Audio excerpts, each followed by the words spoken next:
पूर्णमदः पूर्णमिदं पूर्णात् पूर्णमुदच्यते पूर्णस्य पूर्णमादाय पूर्णमेव अवशिष्यते। ॐ शान्ति शान्ति शान्ति हरि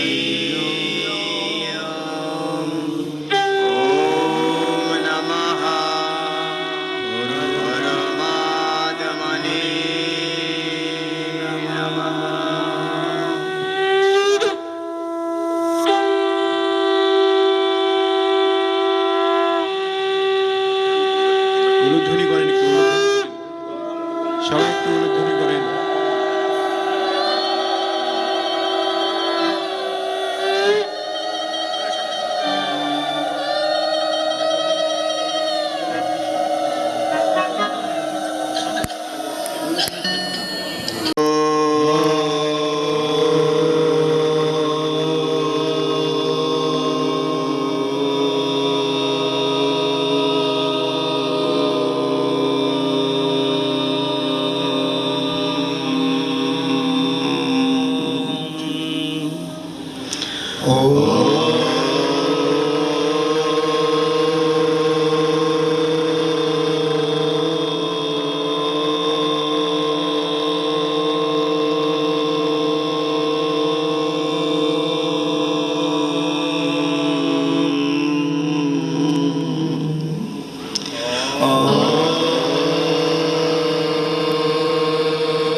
श्रीमद् भगवद गीता श्रीमद् भगवत गीता। ओम गुरुर्ब्रह्मा गुरुर्ब्रह्मा गुरुर्विष्णु गुरुर्विष्णु गुरुर्देव गुरुर्देव महेश्वर महेश्वर गुरुरेव गुरुरेव परं ब्रह्म परं ब्रह्म तस्मै तस्मै श्री गुरवे नमः। श्री गुरवे नमः। ओम नमः ॐ नमः श्री भगवते वासुदेवाय। श्री भगवते वासुदेवाय। श्रीमद् भगवद गीता श्रीमद्भगवद्गीता अथ चतुर्थ अध्यायः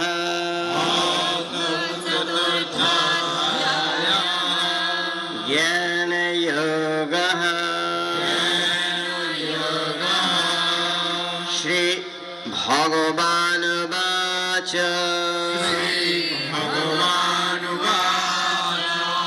तद्विद्धि प्रणिपातेन तद्विद्धि प्रणिपातेन परिप्रश्नेन सेवया प्रश्नेन सेवया उपदेक्षन्ति ते ज्ञानम् उपदिशन्ति ते ज्ञानं ज्ञानेन तत्त्वदर्शिनः।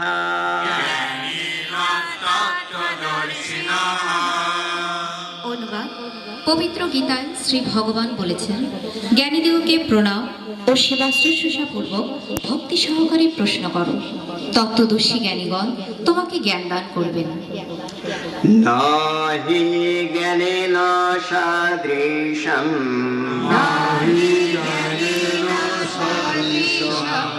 পবিত্রমিহ বিদ্যতে তৎস্বয়ং যোগ সংসিদ্ধ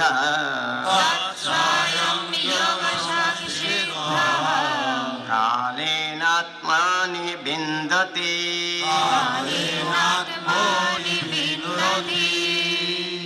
অনুবাদ: ইহলোকে জ্ঞানের ন্যায় পবিত্র আর কিছুই নেই। কর্মযোগ সিদ্ধ সাধু কালক্রমে আপনা থেকে সেই পরম জ্ঞান লাভ করে থাকেন। শ্রদ্ধাবান লভতে জ্ঞানম তৎপরঃ সংযতেন্দ্রিয়ঃ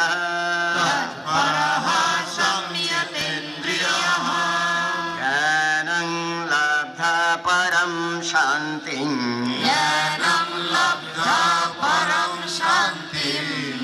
অচীর্ণাধিগচ্ছতি।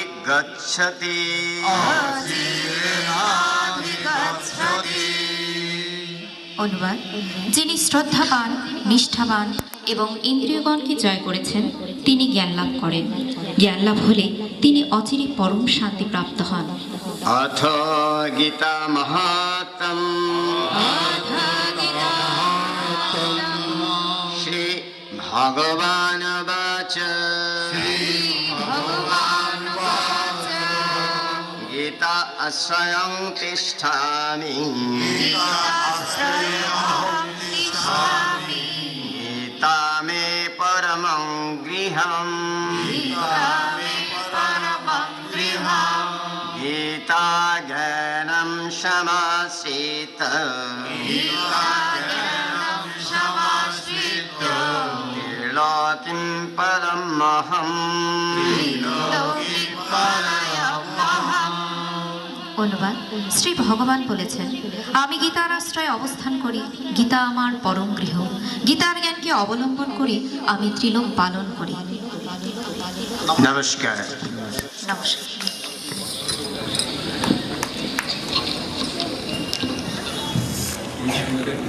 ভক্তদের মধ্যে কে বলবে? একজন নামটা একটু বলুন। হ্যাঁ, যুব সমাজে মাধ্যম। ধন্যবাদ সকলকে। আমরা এতক্ষণ আলোচনা সভা, আলোচনার বিষয়বস্তু হচ্ছে সনাতন হিন্দু ধর্ম ও সমাজ রক্ষায় যুব সমাজের কর্তব্য। উক্ত বিষয়ের ওপর সর্বপ্রথমেই আলোচনা করতে আসছে নগা সেবাশ্রমের প্রণব ছাত্রাবাসের ছাত্র নয়ন। আমি নয়নকে তার বক্তব্য পেশ করার জন্য অনুরোধ করছি। শ্রীমৎ স্বামী প্রণবানন্দজি মহারাজের 130তম জন্মোৎসব উপলক্ষে নওগাঁ সেবাশ্রম কর্তৃক আয়োজিত আজকের এই ধর্মসভায় উপস্থিত সকল স্বামীজিদের আমার প্রণাম, উপস্থিত ব্রহ্মচারী মহারাজদের আমার প্রণাম এবং উপস্থিত সুধী ভক্তবৃন্দ সকলকে আমার নমস্কার ও আন্তরিক শুভেচ্ছা। আজকে নওগাঁ সেবাশ্রম সংঘের বার্ষিক উৎসব উপলক্ষে আমরা সকলেই নওগাঁ সেবাশ্রম সংঘ প্রাঙ্গণে উপস্থিত হয়েছি একটাই উদ্দেশ্য, যে আমরা যেন ভবিষ্যতে ভালো থাকি। এটাই ঈশ্বরের কাছে আমাদের প্রার্থনা। ঈশ্বরের কাছে আমরা এই প্রার্থনাই করি, আমরা 84 লক্ষ জনি ভ্রমণের পর আজকে যে মানব জন্ম আমরা পেয়েছি, এই জন্মে যেন আমরা ভালো কিছু করে যেতে পারি। তো এই ভালো কিছু আমরা কিভাবে করব, সেই জন্য অবশ্যই আমাদের দিক নির্দেশক প্রয়োজন। আমরা যেমন স্কুল কলেজ বিশ্ববিদ্যালয়ে পড়াশোনা করার জন্য শিক্ষকের শরণাপন্ন হই, তদ্রূপ আধ্যাত্মিক জগতে আমরা যদি কিছু ভালো কিছু জানতে চাই, আমাদের জীবনে যদি ভালো কিছু প্রয়োগ ঘটাতে চাই ভালো কিছু, তাহলে অবশ্যই সেই ধরনের কোনো গুরুর আশ্রয় গ্রহণ করতে হবে। আমাদের যুগাচার্য শ্রীমৎ স্বামী প্রণবানন্দজি মহারাজ ভারত সেবাশ্রম সংঘের প্রতিষ্ঠাতা। আজকে শুধু বাংলাদেশের এই নওগাঁতে নয়, বাংলাদেশের বেশ কয়েক জায়গায় এবং পৃথিবীব্যাপী আজকে এই ভারত সেবাশ্রম সংঘ সমাদৃত। জগৎগুরু আচার্য শ্রীমৎ স্বামী প্রণবানন্দজি মহারাজ তিনি সারাটি জীবন, তিনি জন্মগ্রহণ করার পর থেকে দেহ ত্যাগ করা পর্যন্ত পুরো সময়টাতে শুধু মানুষের জন্য কাজ করে গেছেন। তিনি হিন্দু মিলন মন্দির স্থাপন করেছেন। তিনি হিন্দু সমাজের সকল মানুষকে একত্রিত করার জন্য কাজ করে গেছেন। আমরা সেই দৃষ্টান্ত দেখতে পাই আজকের এই নওগাঁ সেবাশ্রম সংঘের পবিত্র অঙ্গনে। আজকে আমরা সকলে এখানে একত্রিত হয়েছি। ইতিমধ্যে আমাদের আজকে যে হাজার কণ্ঠে গীতা পাঠ অনুষ্ঠিত হয়েছে, আমরা সকলেই হাজার কণ্ঠে গীতা পাঠ যে অনুষ্ঠিত হয়েছে সেখানে অংশগ্রহণ করেছি। এটা আমাদের জন্য একটি বড় প্রাপ্তি। আজকে আমরা সকলেই এখানে একত্রিত হয়ে হাজার কণ্ঠে যে গীতা পাঠ অনুষ্ঠিত হয়েছে আমরা সেটাতে অংশগ্রহণ করতে পেরেছি। আমরা জানি যে আসলে পরিশ্রম ছাড়া কিছুই লাভ হয় না। আমাদের গুরু মহারাজও সেটাই বলছেন যে পরিশ্রম করতে হবে, আর আমরা এই পরিশ্রম করব সেটা সৎভাবে। আমরা সব সময় সত্যর পথে থাকব, সৎভাবে চলব। আর গুরু মহারাজের যে লক্ষ্য বা আদর্শ সেটি হচ্ছে মানুষের সেবা করা। আমাদের স্বামী বিবেকানন্দ বলেছেন, জীবে প্রেম করে যেই জন সেই জন সেবিছে ঈশ্বর। মানে জীবের প্রেমের মধ্য দিয়ে ঈশ্বরকে সেবা করা যায়। সেটি আমাদের যুগাচার্য শ্রীমৎ স্বামী প্রণবানন্দজি মহারাজ তার কর্মজীবনে সেটি প্রয়োগ ঘটিয়েছেন। আজকে নওগাঁ সেবাশ্রম সংঘের এই যে প্রণব ছাত্রাবাস, আপনারা যে এই বিল্ডিংগুলি দেখতে পাচ্ছেন, এগুলো কিন্তু পূর্বে ছিল না। যুগাচার্য শ্রীমৎ স্বামী প্রণবানন্দজি মহারাজ ভিক্ষার মাধ্যমে ক্ষুদ্র ক্ষুদ্র প্রয়াসে আজকে তার যে দিক নির্দেশনা, সেই দিক নির্দেশনা মোতাবেক আমাদের স্বামীজিরা কঠোর পরিশ্রমের মাধ্যমে আজকে এই প্রতিষ্ঠানগুলোকে দাঁড় করিয়েছে। আর আমরা এই প্রতিষ্ঠানগুলিতে এসে আমরা আমাদের যে ধর্মকর্ম বা ধর্মীয় জ্ঞান এগুলি আমরা নিতে পারছি। এগুলি আমাদের জন্য খুবই আশার এবং আমাদের ভবিষ্যৎকে উন্নত করতে সাহায্য করবে। আমাদের মনে রাখতে হবে, সকল নদীর জল কিন্তু ওই সমুদ্রে গিয়েই মিলিত হয়। সকল নদীর জল সমুদ্রে গিয়েই মিলিত হয়। কাজে আমাদের মধ্যে কোনো ভেদাভেদ, আমরা যে হিন্দু জাতি, আমাদের মধ্যে কোনো ভেদাভেদ থাকা চলবে না। যখনই আমরা ভেদাভেদ করব তখনই কিন্তু আমরা পিছিয়ে পড়ব। আমাদের মনে রাখতে হবে একতাই বল। আমরা যদি একসঙ্গে থাকি তাহলে আমাদের শক্তি যতটা থাকবে, কিন্তু আমরা বিচ্ছিন্ন হয়ে গেলে এই শক্তি কিন্তু কমে যাবে। এর প্রমাণ আমি একটু বলি।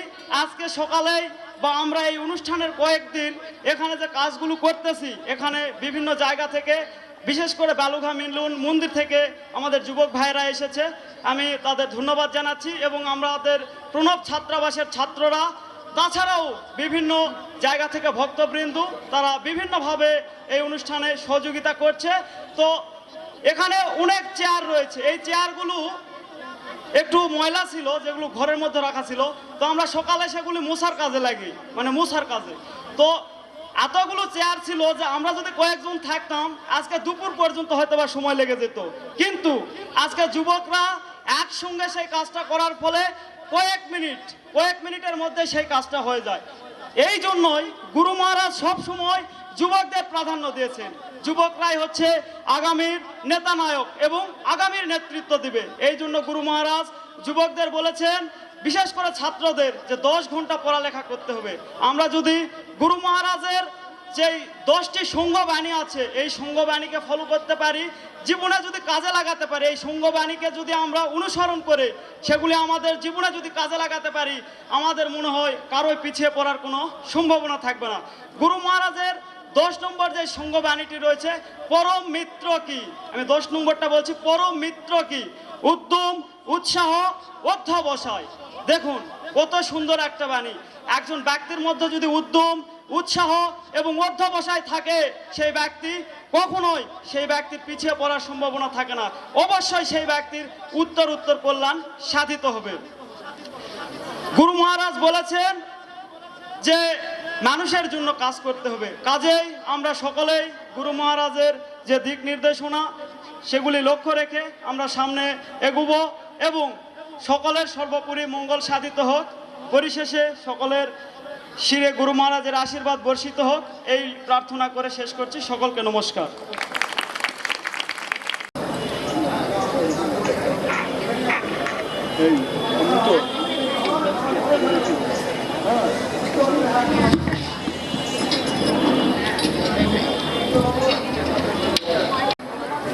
নয়নকে তার বক্তব্য উপস্থাপনের জন্য এখন মাতৃসংঘের পক্ষ থেকে বক্তব্য রাখার জন্য আহ্বান করছি শ্রীমতী রিক্তা মামনিকে তার বক্তব্য উপস্থাপনের জন্য স্টেজে আসার জন্য আহ্বান করছি। ওম নমো শ্রী ভগবতে শিবায়, ওম নমো শ্রী ভগবতে গোবিন্দায়। নওগাঁ সেবাশ্রম সংঘের বরেণ্য প্রতিষ্ঠাতা যুগাচার্য শ্রীমৎ স্বামী প্রণবানন্দজি মহারাজের 130তম জন্ম উৎসব উপলক্ষে নওগাঁ সেবাশ্রম সংঘ কর্তৃক আয়োজিত আজকের এই ধর্মসভায় প্রথমেই জানাই 14 স্বামীজি বৃন্দকে আমার সশ্রদ্ধ প্রণাম পূজা এবং উপস্থিত সকল ভক্তমণ্ডলীকে চেনেভেদে নমস্কার, শুভেচ্ছা ও স্নেহাশিস। আজকে প্রাধান্য দেওয়া হয়েছে যুব সমাজকে, কারণ এই আশ্রমের যে প্রতিষ্ঠাতা যুগাচার্য স্বামী প্রণবানন্দজি মহারাজ যুবকদের নিয়েই ভেবেছেন। উনি শিশুকাল থেকেই ছিলেন খুব গম্ভীর এবং আলুসিদ্ধ ভাত খেয়ে উনি জীবন অতিবাহিত করতেন। উনি একদিন তার মাস্টার মশাইকে বলেছিলেন, মাস্টার মশাই, যুব সমাজকে উন্নত করতে হবে, এদের জন্যই আমি সংসার ত্যাগ করব, তাদের জন্যই আমি কিছু করতে চাই। সেই দিক লক্ষ্য রেখে গুরু মহারাজের অনুগামী সন্ন্যাসী বৃন্দ সেই সব কাজ করেই যাচ্ছে। আর সেই কারণেই আজকের এই যুব সম্মেলন এবং যুবকদের অনুপ্রাণিত করার জন্য আজ নওগাঁ সেবাশ্রম সংঘ এই গীতা পাঠের অনুষ্ঠান করেছে। তো আমি লক্ষ্য করছি, আসলে স্বামীজিরা যতই চেষ্টা করুন না কেন, আমাদের মধ্যে সেই উৎসাহ হচ্ছে না। আজকে এই গোটা মাঠ যুবকে পরিপূর্ণ হওয়া উচিত ছিল, কিন্তু সেইটা দেখা যাচ্ছে না। যাই হোক, গুরু মহারাজ, আমি গুরু মহারাজের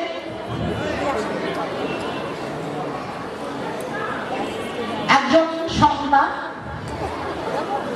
যেমন বলা হয়েছে যে গীতায়, যে যেভাবে ভজনা করুক না কেন, সকল পথ আমারই পথ, সকল পথে আমাকে পাওয়া যায়।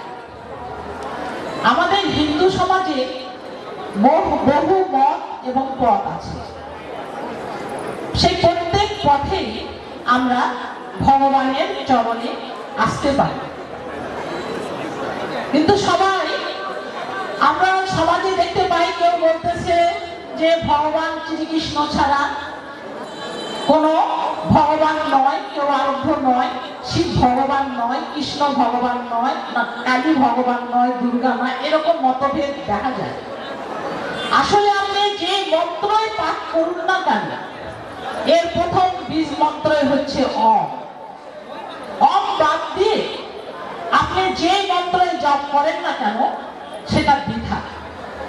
সেই জন্যই গুরু ভগবান আচার্য স্বামী প্রণবানন্দজি মহারাজ তার কাছে যে আশ্রিত সন্তানরা আসতো, তাদেরকে সবাইকে বলতেন, তো কোন দেব দেবতা পছন্দ, যেই দেব দেবতা পছন্দ তার পূর্বে অমটা যুক্ত করে জপ করবে, তাহলেই হবে। তা আমরা ভারত সেবাশ্রম সংঘে পূজা পাঠ বিভিন্ন কিছু পূর্বেই কিন্তু দেখি গুরু মহারাজ অম শব্দটি ব্যবহার করেছে। অম গুরু কৃপাহি কেবলম, অম নমঃ, গুরু বন্দনার আগে গুরু প্রণামের আগে অম, প্রত্যেকটাই অম হর গুরু শঙ্কর শিব শুভ, সব কিছুর পূর্বেই অম দেওয়া হয়েছে। যেমন ধরা যে আমরা একই অসুখের জন্য বিভিন্ন নামে আমরা ওষুধ পেয়ে থাকি কোম্পানি ভেবে। এক এক কোম্পানি এক একটা ওষুধ, কিন্তু একই রোগের জন্য কোম্পানি ভেবে নাম শুধু পরিবর্তন। কারণ এই ওষুধগুলো সবগুলোরই ওষুধের নামে ওই নির্দিষ্ট রোগ সারাবে, যদি ঠিক ঠিক সেই ওষুধের মধ্যে সেই ওষুধের গুণাবলীগুলো থাকে। সেই রকমই ভগবানের যে নামে আমরা জপ করি, সেইখানটা আমাদের ভাব ভক্তি এবং সেই অম কথাটি থাকতে হবে। তো ভগবানের বিভিন্ন নামের বিভিন্ন ভক্ত, যে যে ভগবানের অনুসারী, যে যে মানে এতে ভগবানের নাম পছন্দ করে, সেই ভগবানের নাম গুণগান করে থাকে। যেমন মেডিকেল, প্রত্যেকটা ওষুধের এক এক কোম্পানির এক একজন মেডিকেল রিপ্রেজেন্টেটিভ থাকে, তারা তাদের কোম্পানির ওষুধের প্রচার করে থাকে। তা আমিও সেইরূপ ভগবান যুগাচার্য শ্রীমৎ স্বামী প্রণবানন্দজি মহারাজের একজন নগণ্য ভক্ত। তাই আমিও আমার গুরুর কথায় আপনাদের সবার সামনে বলবো। গুরু মহারাজ বলতেন যে তোদের যদি কিছু মনন করার থাকে তাহলে সেই গুরু মূর্তিই মনন করবে, যদি কিছু শ্রবণ করা হয়ে থাকে তাহলে গুরুর গুণগান কীর্তন শ্রবণ করবে, যদি কিছু বলার থাকে তাহলে গুরুর গুণগান কীর্তন করবে। সেই দিক লক্ষ্য করে আমি আমার ভগবান যুগাচার্য শ্রীমৎ স্বামী প্রণবানন্দজি মহারাজের একটি ঘটনা আপনাদের সামনে বলব। আমাদের সঙ্গে রাজশাহী একটা ছাত্রাবাস ছিল। সেই ছাত্রাবাসে ছাত্র ছিলেন গুরুপদ। গুরুপদ ছোট থেকেই কৃষ্ণ ভক্ত ছিলেন, কৃষ্ণকেই ভালোবাসতেন। তো ভাগ্যক্রমে তার রাজশাহী ছাত্রাবাসে পড়াশোনার জন্য থাকার ব্যবস্থা হয়েছিল। তো একদিন গুরু মহারাজ সেই রাজশাহী ছাত্রাবাসে আসলেন। ছাত্রাবাসে আসার পরে সেই গুরুপদ, গুরু মহারাজের সেই সুন্দর বিশাল দেহ এবং তার সেই রূপ লাবণ্য দেখে গুরুপদর মনে খুব আনন্দ হলো এবং ঠাকুরের প্রতি খুব শ্রদ্ধা ভক্তি আসার পরে গুরুপদ তখন গুরু মহারাজের কাছে দীক্ষা মন্ত্র নিলেন এবং গুরু মহারাজ তখন জিজ্ঞাসা করেছিল যে গুরুপদ তোর কোন দেবতাকে ভালো লাগে? গুরুপদ বলেছিলেন যে আমার কৃষ্ণকে ভালো লাগে। তখন গুরু মহারাজ এই গুরুপদকে কৃষ্ণ মন্ত্রে দীক্ষিত করেছিলেন। আর সেই সময়ে নওগাঁ রাজশাহী শহরে অনেক জনগণ সেই গুরু মহারাজকে দর্শন করে ঠাকুরের আশীর্বাদ নিয়ে ধন্য হয়েছিল। তারপরে গুরু মহারাজ যখন চলে গেলেন তখন সেই গুরুপদ একদিন অদ্বৈতানন্দ স্বামীজির সঙ্গে তর্ক বিতর্কে লিপ্ত হল। মানে গুরুপদ বলতে চাচ্ছেন যে তার কৃষ্ণই বল, কৃষ্ণ ছাড়া আর কিছু নেই। আর অদ্বৈতানন্দ স্বামীজি স্থাপন নিলেন শিবের পক্ষে। অদ্বৈতানন্দ স্বামীজি শিবের গুণগান, শিবের মহিমা উনি কিছুতেই মন স্থির করতে পারছেন না। এরকম অবস্থা তার মনের ভিতরে দ্বিধা দ্বন্দ্ব চলতেছে। এরই মাঝে কিছুদিন পর গুরু মহারাজ আবার আসলেন রাজশাহী ছাত্রাবাসে। আসার পরেই গুরুপদ গুরু মহারাজকে তার এই মনের দ্বন্দ্বের কথা বললেন। বলার পরেই গুরু মহারাজ সেই গুরুপদকে কোলে বসায় নিয়ে মাথায় হাত দিয়ে আশীর্বাদ করে বললেন যে সব ঠিক হয়ে যাবে অল্প কিছুদিনের মধ্যে। এরকম বলে আশীর্বাদ যখন করে দিলেন, তারপরে গুরুপদর মনের ভিতরে আমূল পরিবর্তন। যে ছাত্র পড়াশোনা ছাড়া কিছুই বুঝতেন না। সে বিএ ক্লাসের ছাত্র ছিল, তার ধ্যান জ্ঞান সবই ছিল সেই পড়াশোনা। হঠাৎ করেই গুরুপদর মন চেঞ্জ হয়ে গেল, তার মনের ভিতরে ভাবের উদয় হতে লাগলো, মানে সে গৃহত্যাগী সন্ন্যাসীর মতো সে হয়ে গেলে। তখন সে তার গুরু মহারাজের পূজা পাঠ ঠাকুরের সেবা করাই তার কাছে বড় হয়ে গেল। এইরকম ভাবে চলতে চলতে এরই মধ্যেই গুরুপদ মাদারীপুর, বাজিতপুর, কলকাতা বিভিন্ন আশ্রম ঘুরতে লাগলেন। এই ঘুরতে ঘুরতেই উনি যেখানেই গুরু মহারাজের সঙ্গে দেখা হয় সেখানেই তার বিভিন্ন সমস্যা নিয়েই গুরু মহারাজের কাছে কথা উপস্থাপন করেন। তো গুরু মহারাজ কলকাতা আশ্রমে যখন গুরুপদর সঙ্গে দেখা হলো, গুরু মহারাজ তখন গুরুপদকে বললেন যে সামনে নওগাঁ আশ্রমের অনুষ্ঠান, জ্যৈষ্ঠ পূর্ণিমায় তোমার সকল সমস্যার সমাধান হবে।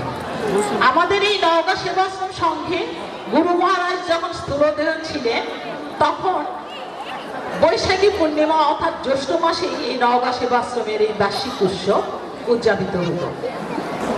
তারপরে সেই 1927 সালে গুরু মহারাজ নওগাঁ সেবাশ্রম সঙ্গে এসেছেন, আর গুরুপদ অদিতানন্দ স্বামীজি সেই রাজশাহী ছাত্রাবাস থেকে 50 জন ছাত্র নিয়ে এই নওগাঁ সেবাশ্রম সঙ্গে উপস্থিত হয়েছিলেন। নওগাঁ সেবাশ্রম সঙ্গে যখন উপস্থিত হলেন তখন অদিতানন্দ স্বামীজি এবং আত্মানন্দ স্বামীজি ছিলেন এই নওগাঁ সেবাশ্রম সঙ্গে ভারপ্রাপ্ত সন্ন্যাসী। ওনারা উভয়ে গুরুপদকে বলতে লাগলেন, গুরুপদ তোমার সংস্কার নেওয়া উচিত। তখন গুরুপদ কি করবে? কেন জানি গুরুপদর মনে আসলে ত্যাগের ভাব চলে এসেছে। তখন গুরুপদ গুরু মহারাজের কাছে জানতে গেলেন।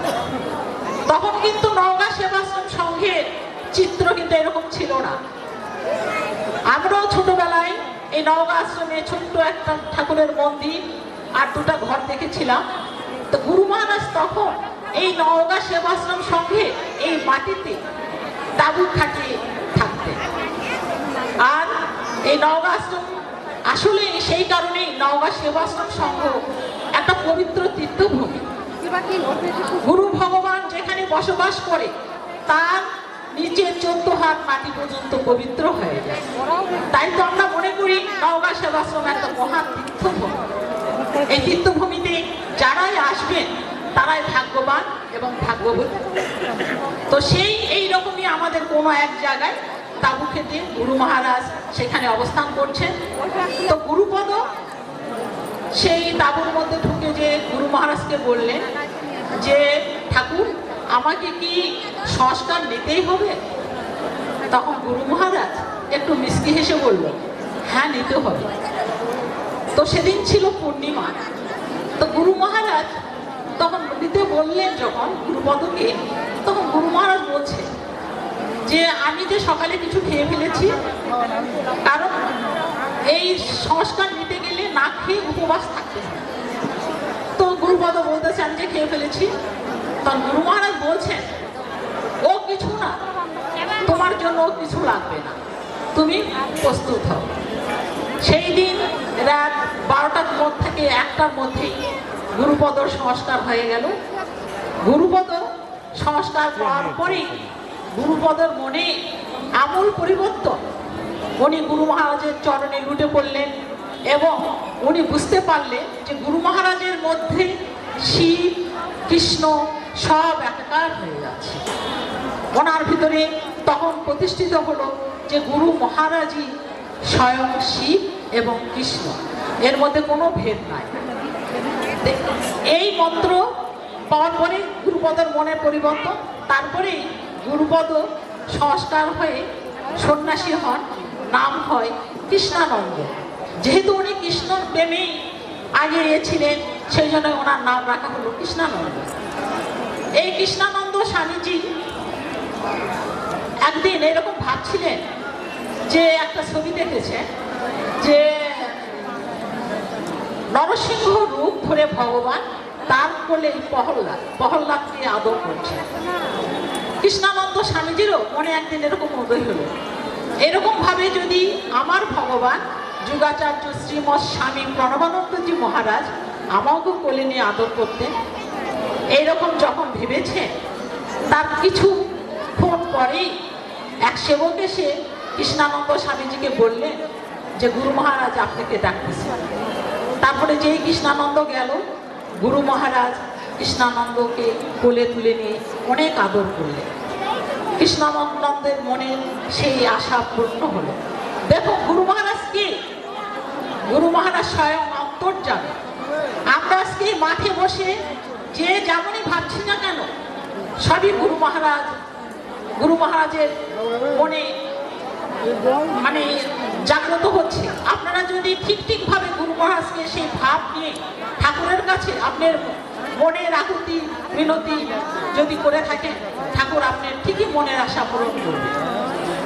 এই কৃষ্ণানন্দ স্বামীজি এরকম ত্যাগী সন্ন্যাসী ছিলেন।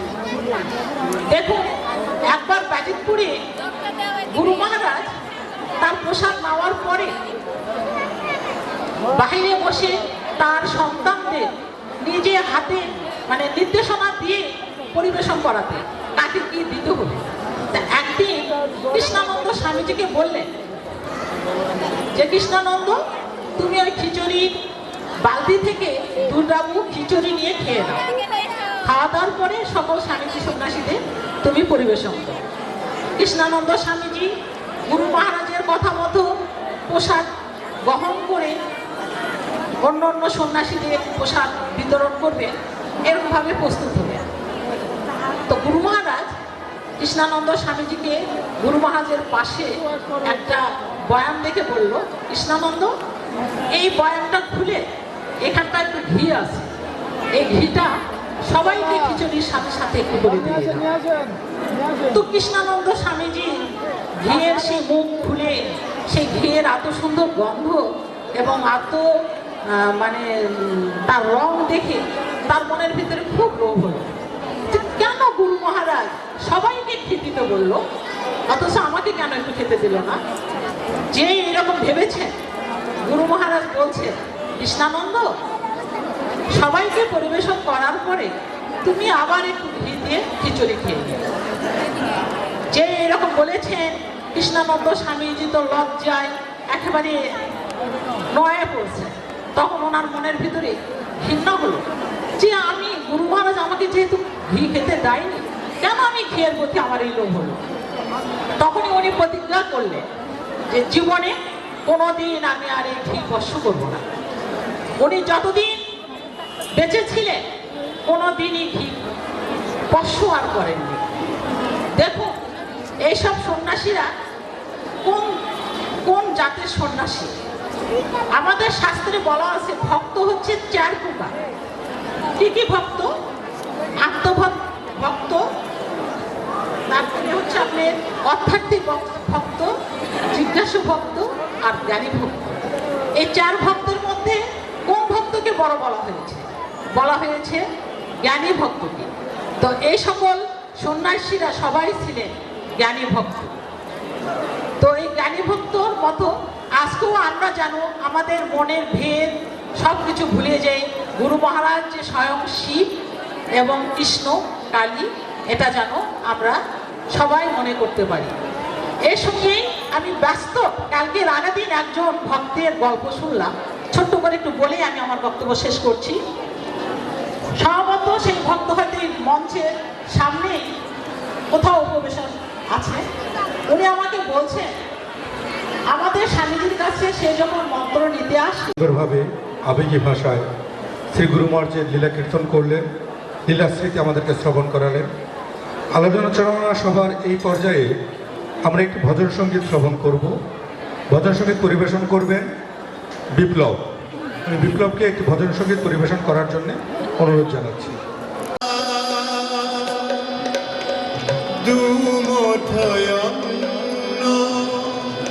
দিতে যদি পারো হবে তুমি ধন্য। দুয়ারে দুয়ারে নিয়ে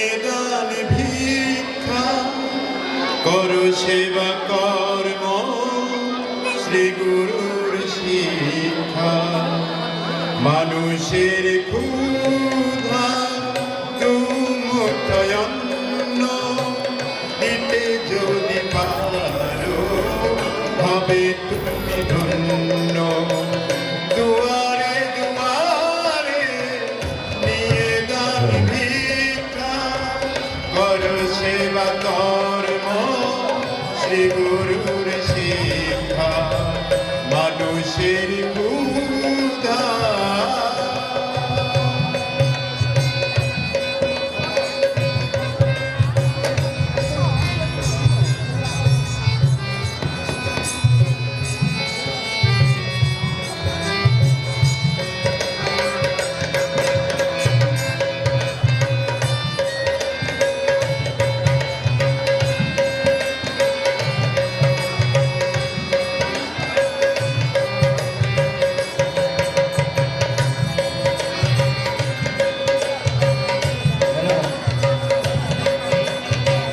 পায়েতে মাটিরে মাথার উপরে ছাদ দরিদ্র সেবার সার ভরসা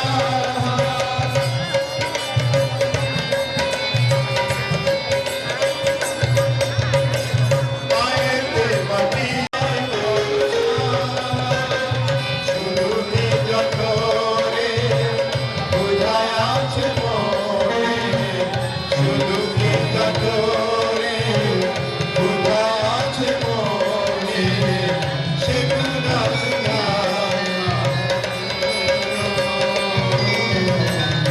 মানুষের ক্ষুধায় কুমুঠয়ন্ন দিতে যদি পারো হবে তোকে জরূপং প্রণবং নমামি আচার্যরূপং প্রণবং শরামি আচার্যরূপং প্রণবং ভজামি। এই যুগের মহান আচার্য যুগ ভগবান যুগাচার্য শ্রীমৎ স্বামী প্রণবানন্দজি মহারাজের 130তম জন্মোৎসব প্রতিপালনে নওগাঁ সেবাশ্রম কর্তৃক আয়োজিত যে 4 দিন ব্যাপী ধর্ম অনুষ্ঠানের আয়োজন করা হয়েছে। আজকের তার তৃতীয় দিনে চতুর্থ পর্বের অনুষ্ঠান চলছে। আলোচনা সভা, বিশেষ করে যুব সমাজকে তার দায়িত্ব স্মরণ করিয়ে দেওয়ার জন্য এখনকার আলোচনা সভার মধ্যে সম্পৃক্ত হয়েছে সনাতন হিন্দু ধর্ম ও সমাজ রক্ষায় যুব সমাজের কর্তব্য। যুগ দেবতা যুগাচার্য শ্রীমৎ স্বামী প্রণবানন্দজি মহারাজ লক্ষ্য করছিলেন যে আজকের ছাত্র সমাজ যুব সমাজ কিভাবে অবক্ষয়ের পথে তারা ধাবিত হচ্ছে। এই যুবকরাই হলো একটা পরিবারের আশা ভরসা। এই যুব সমাজ তারা আবার জাতীয় ভবিষ্যৎ, দেশেরও ভবিষ্যৎ। আমরা যেমন পিতামাতা যারা আছি, আমরা মনে করি আমাদের সন্তানই হলো আমার বংশ রক্ষা করবে, আর তার মধ্য দিয়ে উজ্জ্বল ভবিষ্যৎ গড়ে উঠবে এবং এই সন্তানই তার ভবিষ্যৎ। তেমনি এই সন্তান তারও যেমন ভবিষ্যৎ, তেমনি একটি সমাজের জন্য এই যুবকরাই হলো কর্মের হাতিয়ার। এই যুবকরা যদি দায়িত্বশীল হয় তবে সমাজ সুরক্ষা হবে এবং সমাজের অবহেলিত মানুষগুলি তাদের আশা আকাঙ্ক্ষা পূর্ণ করতে পারবে। তেমনি একটা দেশের জন্য এই যুব সমাজই হলো মেরুদণ্ড স্বরূপ। একটা প্রাণীর যেমন মেরুদণ্ড ভেঙে গেলে সে আর বাঁচতে পারে না, তেমনি দেশের যুব সমাজ যদি ধ্বংস হয়ে যায়, অবক্ষয়ের পথে চলে যায়, তবে সেই দেশ অনতি বিলম্বে ধ্বংসের মুখে চলে যায়, তাদের আর দাঁড়াবার ক্ষমতা থাকে না। সেই জন্য যুব সমাজকে দায়িত্বশীল হতে হবে। স্বামী প্রণবানন্দজি মহারাজ এই যুবকদের চরিত্র গঠনের জন্য তিনি চেষ্টা করেছিলেন এবং যুবকদেরকে ডেকে ডেকে তাদের দায়িত্ব বুঝিয়ে দেওয়ার চেষ্টা করেছিলেন। আমরা এখনকার যে বিষয় সনাতন হিন্দু ধর্ম এবং সমাজ রক্ষায় এই যুব সমাজের কি দায়িত্ব এবং কর্তব্য রয়েছে, সেই কথা স্মরণ করিয়ে দিতে স্বামী প্রণবানন্দজি মহারাজ বলেছিলেন, ধর্ম ধর্ম তো তার ভাষায় তিনি বলেছেন, ধর্ম কোনো মানুষের সৃষ্টি নয়, ইহা সনাতন নিয়ম, প্রকৃতির নিয়মই হলো এই সনাতন ধর্ম, যা সৃষ্টির আদিতে ছিল, এখন আছে, ভবিষ্যতে থাকবে। যে সনাতন নীতির উপর প্রতিষ্ঠিত এই সনাতন ধর্ম, চন্দ্র সূর্য আলো বাতাসের মধ্যে ইহা পরম সত্য। তাই এই সত্যকে জানার চেষ্টা করাটাই হলো সবচেয়ে বেশি আমাদের কর্তব্য।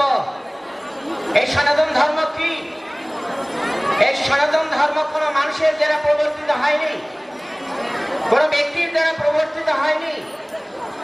সনাতন ধর্ম যেমন চন্দ্র সূর্য আলো বাতাস পাহাড় পর্বত নদী সাগর মহাসাগর যেভাবে এসেছে এই পৃথিবীতে, তেমনি সনাতন ধর্ম সৃষ্টির সাথে সাথে ভগবান এই সনাতন ধর্মকে এই সৃষ্টি রক্ষার জন্য তিনি দান করেছেন।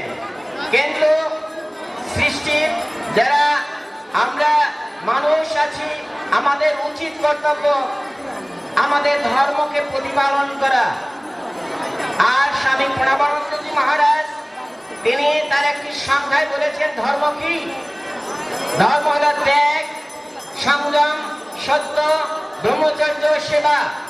ত্যাগ, সংযম, সত্য, ব্রহ্মচর্য এবং সেবা, এই 5টি জিনিস যদি যুব সমাজ গ্রহণ করতে পারে, তবে তারা দায়িত্বশীল হয়ে উঠবে, তারা ত্যাগের পথে চলবে এবং তারা নিজে খাওয়ার জন্য, নিজে বাঁচার জন্য চেষ্টা করবে না, সে অন্যকে বাঁচাবার জন্য চেষ্টা করবে, অন্যকে খাওয়াবার জন্য চেষ্টা করবে, অন্যকে সেবা করার জন্য এগিয়ে আসবে। স্বার্থপর তারা যদি নিজে আরাম বিলাস আর বিলাস বেসন নিয়ে থাকে, তবে দেশের ভবিষ্যৎ সম্পূর্ণ শেষ হয়ে যাবে।